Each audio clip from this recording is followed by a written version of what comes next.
Hey there guys, Scott Kuru here, CEO and founder of Freedom Property Investors and your property mentor. Get the truth here about property for free.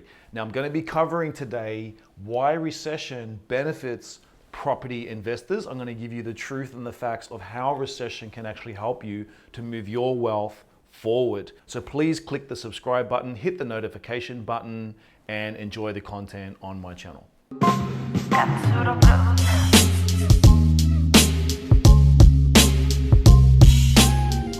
Okay guys, so I'm going to explain to you what actually recession is. Now recession is simply when the economic activity in the country is going down. Less economic activity means less money changing hands. It means people have less money. It means that there's less jobs needed. So for example, imagine you're a builder and you build new property and then all of a sudden builders don't have money.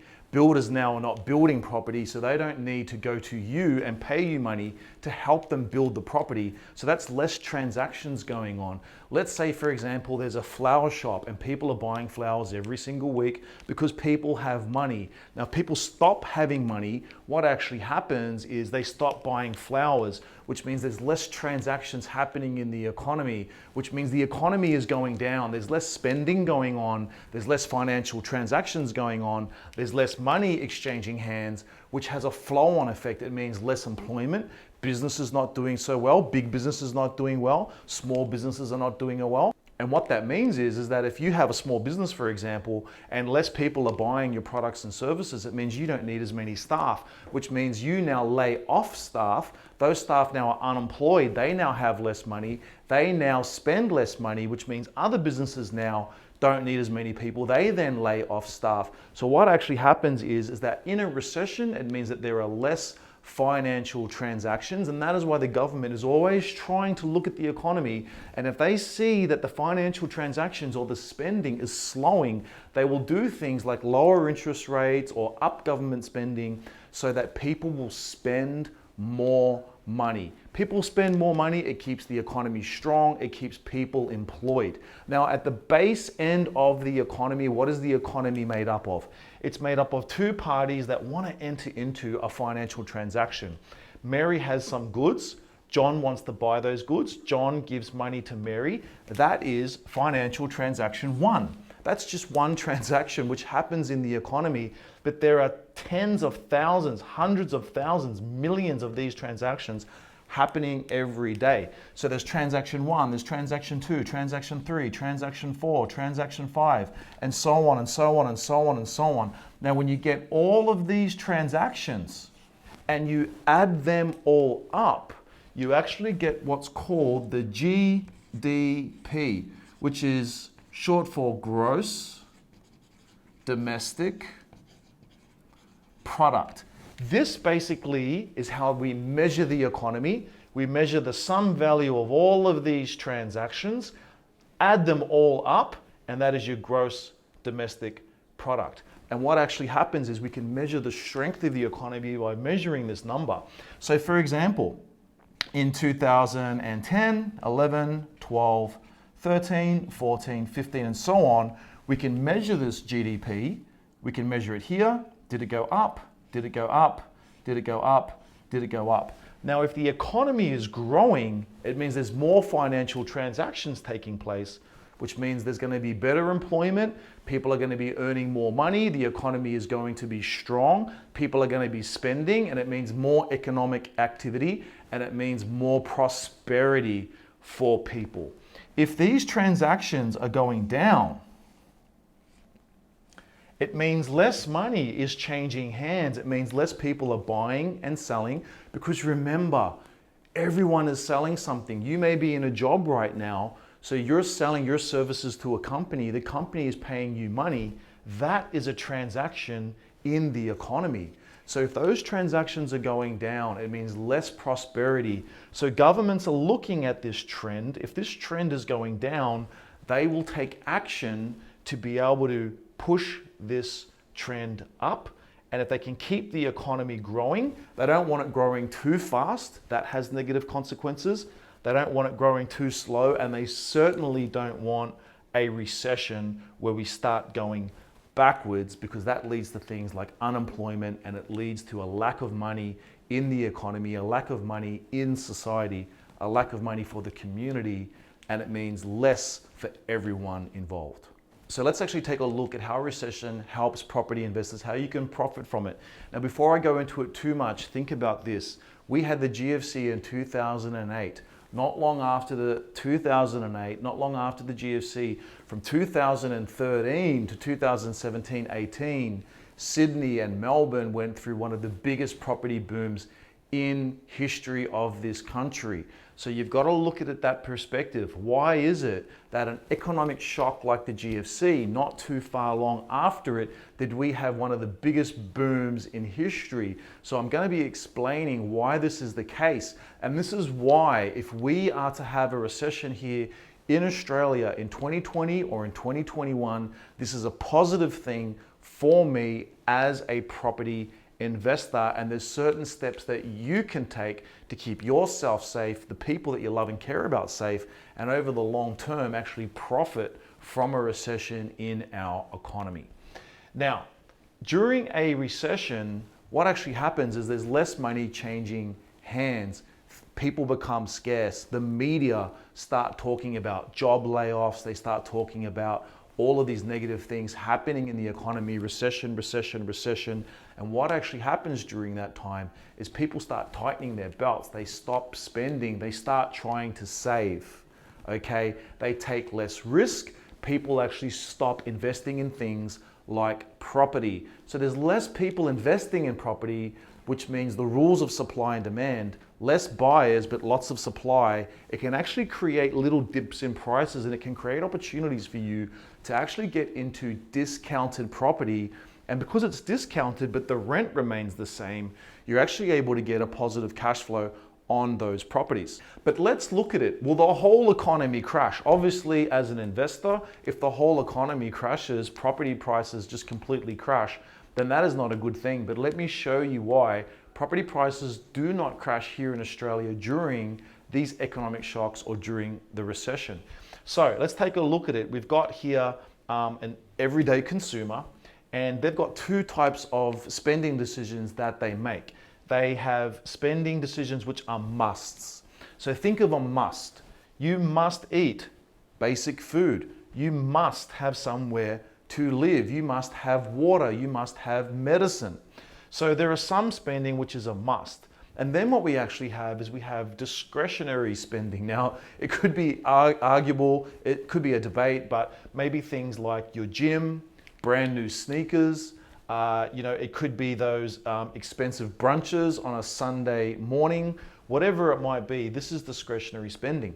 Now, what typically happens in a recession is that this discretionary spending will go down, and all of the money flows to the musts, and it's flowing to the basic things.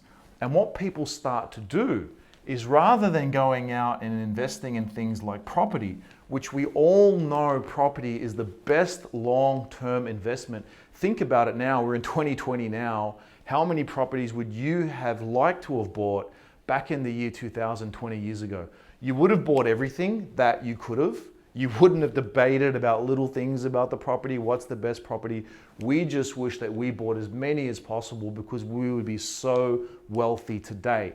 But because of a recession at this time, and because we're not normally long-term thinkers, we're very short-term thinkers, what actually happens is the majority of the population stop doing these activities, which it creates opportunities for other smart, savvy investors to come in and start picking up discounted property and start getting bargains on those property.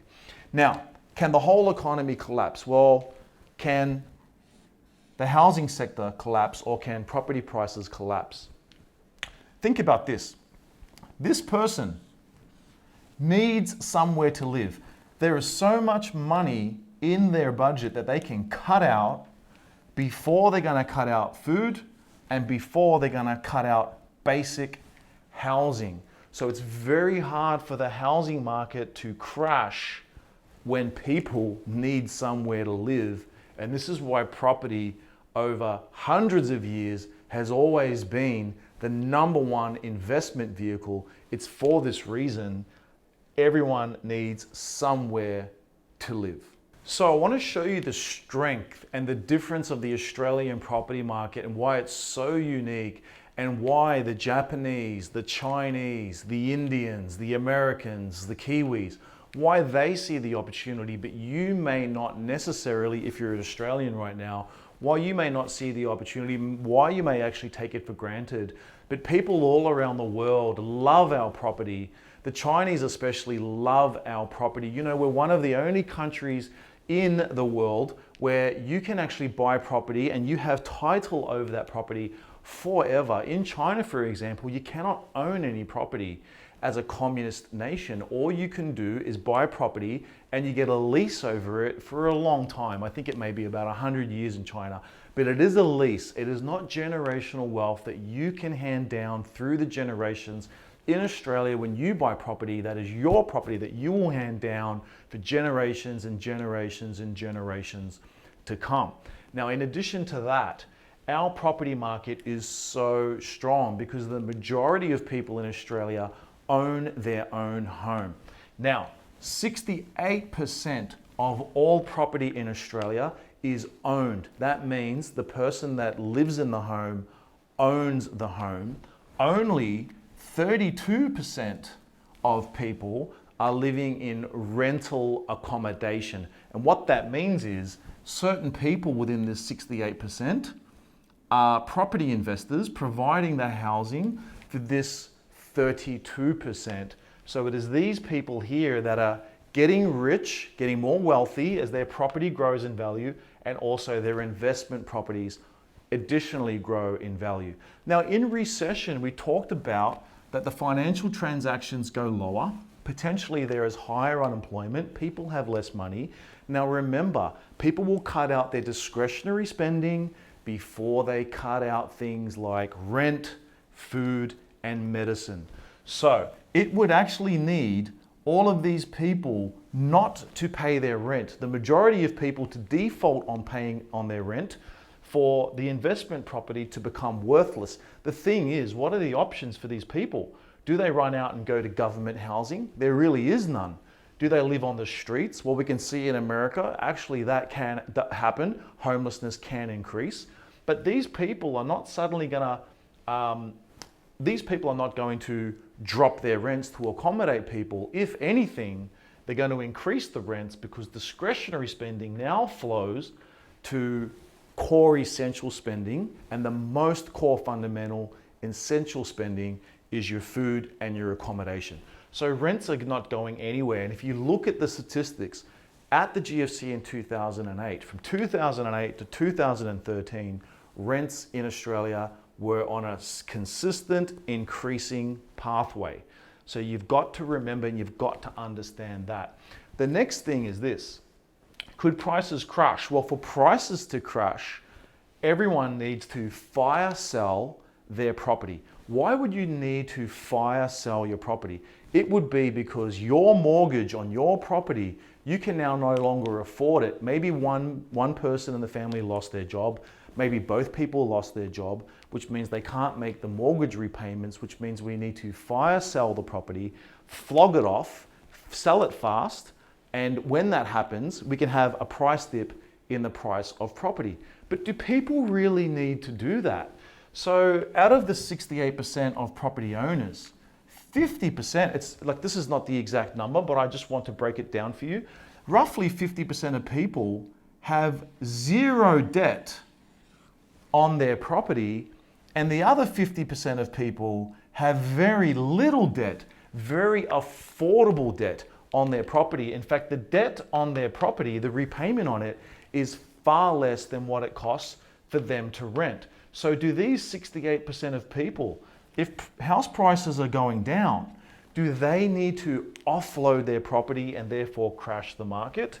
The answer is a resounding no. And this is why during the GFC, our property prices had a slight dip, and then they recovered, then they slowly built up, and then we went through one of the biggest booms in Australian history for property.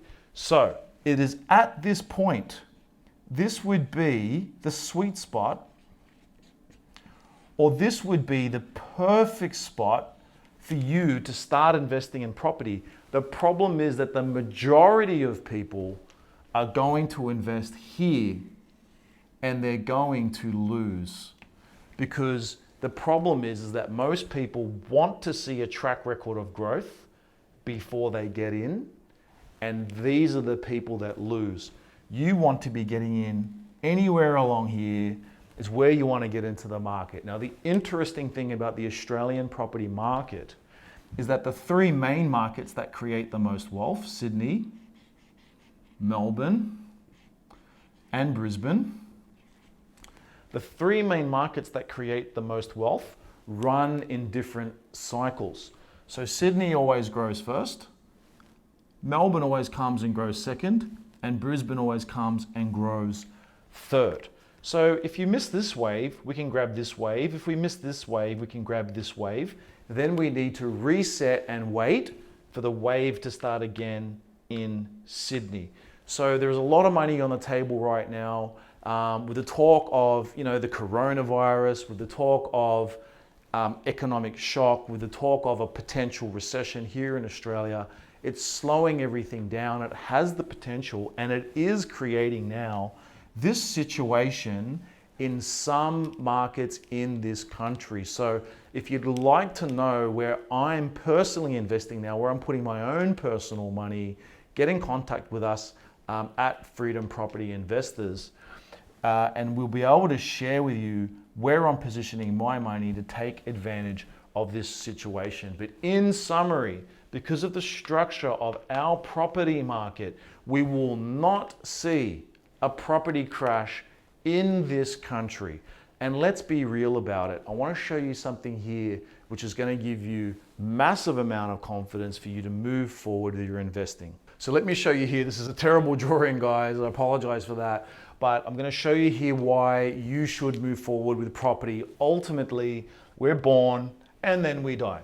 Now, during our life, we're going to have all of these experiences, love, family, a career. We're going to have the chance to actualize ourselves and do many great things with our lives. Financial freedom is going to allow you to do more with your life, contribute more and do more. And that's why I am so passionate, and I've dedicated myself to actually getting people financial freedom through property, because for the average person that doesn't know how to go out and start their own massive business, doesn't know how to do share trading or whatever it might be, property is the safest, surest, most certain way for you to create financial freedom. And you can create it in a time frame which, when you put it in the context of your life, it may only take 10 or 15 years for you to get complete financial freedom. The earlier you start, the more you can create it, or the earlier you can create it, I should say.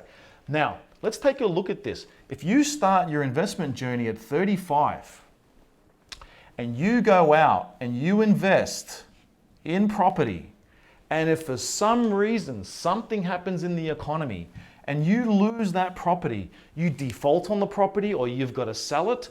Let's say you buy it at 500K, and let's say you've got to sell it at 300K because something terrible happened, something that we don't even know what's going to happen, we can't foresee. And everything that I explained about the property market, that all shatters. And for some reason you make a $200,000 loss on that property. Now, potentially, you may not be able to pay that. You would default on that. You would go bankrupt, which means in our money game that we have here in Australia, you'd have to sit out of the financial system for 7 years before you can come back and borrow money. So let's look at it, because a lot of people say to me, Scott, you've got 16 properties, you're exposed. So I've got 16 properties. Now, if something huge happens that does this to one property or does it to my property, I'm pretty sure that everyone in society is going to feel a lot of pain. Now, if I'm sitting here at 35 at zero, or I'm sitting here at 35 with 16 properties, and if something terrible were to happen here, I might lose all 16 of my properties, but the person on zero also loses. So we both go back to zero. But what is the chance of this happening?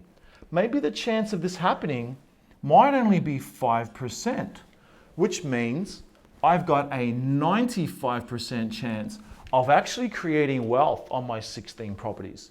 So where would you rather be positioned? Would you rather be positioned at 0 with no chance to get ahead financially? Or would you rather be positioned with 1, 2, look, I've got 16 properties. Most people only need 3, 4, or 5 investment properties to have a really good early retirement. And the earlier you start, the earlier you can complete this. So I get this question all the time from the trolls, the haters on social media. Scott, you've got 16 properties. The economy is going to collapse. You're going to be screwed. Well, you know what? If you're on 0, you are also going to be screwed. What I can tell you is if you're on 0, you have a 100% chance of winding up with nothing at retirement. Whereas I have a better chance of getting to retirement with a lot of wealth and a lot of passive income, or I can actually cash out of my property earlier and have freedom much earlier than the average person. The truth is, retirement's at 67. You may live long because life expectancy is increasing here in Australia. You're going to need to find a way to sustain yourself from 67, possibly to 95 years of age. You've got another 20, 30, maybe 40 years after age 60 that you're going to have to fund your lifestyle. How are you going to do it? If not property, what are you going to do? You can't save your way there. We've just seen, if you're watching this video, it's the 13th of March today, the share market has dropped tremendously. How are you going to do it? Get in the game, because not being in the game is 100% failure. Being in the game, you've got a shot at financial freedom for you and the people that you care about. Guys, I really appreciate your time. If you like this video, please hit the subscribe button, like the video, and look out for more videos like this. Get the truth about property here for free.